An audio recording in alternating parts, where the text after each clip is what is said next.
pagiging empleyado, kumbaga hindi mo nagagawa yung full potential mo as a person kapag you're employed.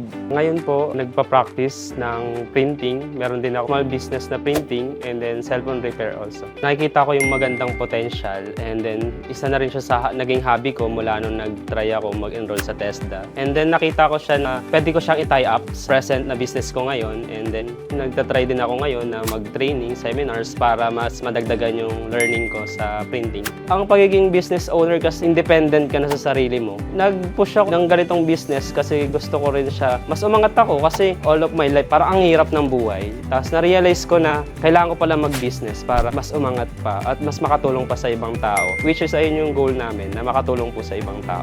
Marami akong na-learn na bago. And also yung mga technique kung paano mo siya i-operate ang isang business. Nagkaroon ako doon ng mga idea na hindi ko pa alam na may apply ko siya sa susunod kong tatahaking business, which is yung printing business. Huwag na kayo magdalawang isip kasi maganda yung learning na binibigay ni Uniprint at sigurado makakatulong sa inyo kung magtatayo rin kayo ng sarili nyong small business, which is yung printing business.